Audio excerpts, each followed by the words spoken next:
We watched No Other Choice. After being fired, a man devises a unique plan to secure a new job, eliminate his competition.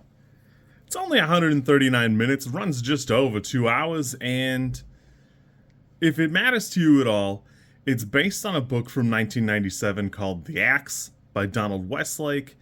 That in and of itself has been adapted before. There's a French film called The Axe. I don't really understand why the title has changed or if there's some significance there, although the phrase no other choice does come up, and getting the axe is a phrase they use several times in the film, so you can do with that what you like. The novel itself is on Goodreads right now. It's 3.95 with 3,000 ratings. Doesn't look like it was terribly popular. And again, it's not really super clear here that this is based on a novel. And if I had to guess, Park Chan-wook has a pretty interesting style. I'd be surprised if it were comparable in a lot of ways, although again, I don't really know that much about it. Thematically, it seems like it's about on point, but anyways, we're talking about the movie, and this is fantastic. It takes a ton of crazy risks, not the least of which are a couple crazy overlays between just some gestures with something else overlaid over it, or as if it's an expanded reflection of somebody. I can't believe some of the shots in this movie. They're just so wild, and everything is put together so well. Framing, everything looks good, everything is put together good. It's incredible to watch, and not just for the symbolic meaning in some of the motions or the way some people are responding. It really is fascinating. It helps that it's not just a thriller, it's also a black comedy, so you get some arguably hilarious bits, but when they're played straight, it's horrifying to witness. I had a great time with this. I didn't get to see it in theaters, so I was really excited to put this in the movie club and finally get an excuse to go check it out. Man, I can't believe how good this is. I really always find it fascinating that every now and again you'll come across a film that is fascinating, gorgeous, and now while I loved it the first time around, I think I need to take like a week or two, and then I want to rewatch it because I think I'll get more out of it. Somewhat importantly to me, I think it's worth noting that I think everyone should watch at least a couple foreign films in a year. If you were going to watch a lot of movies, I think you should watch more foreign films.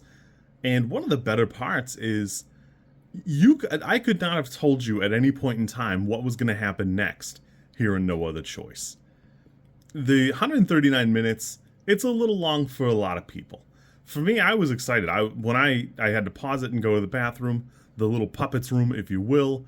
And for me, I was excited when I saw another half of the movie left.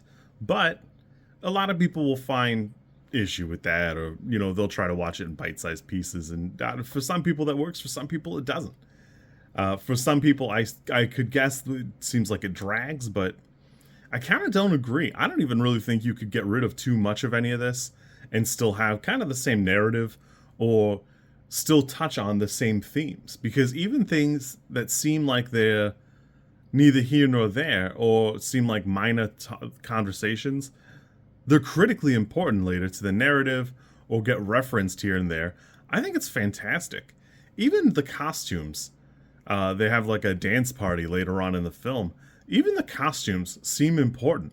And it's important the way Lee Byung-hun's perception of them in the film are and the way they're presented.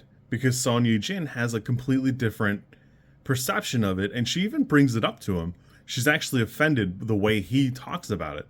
It's so fascinating to watch because the dialogue's good. Everything here is so tight and put together well. It really doesn't let itself miss a beat. And that's wild to me. For 139 minutes, the thing to be a banger the whole way through. This for me is a 9. I think it's fascinating. Everything here is great. It's well put together. And I think the posters are gorgeous. If you're not seeing the posters, definitely look through some of the posters because they are fascinating, and some of the imagery is very rich in a way that it has no business being that rich. Just the fight over the gun is such an interesting thing because that entire scene is cuckoo bananas. I had a great time with this. Fascinating work. Really good. I had a great time. I absolutely recommend. Go watch No Other Choice. I'm going to try and watch The Axe, but I think I'm going to wait a little bit. And then I really can't seem to find a ton about the Westlake novel. I might break down and just pick it up myself, read it real quick, and I can talk about it a little bit more then. You kids be good. I'll catch you soon, and we'll go from there.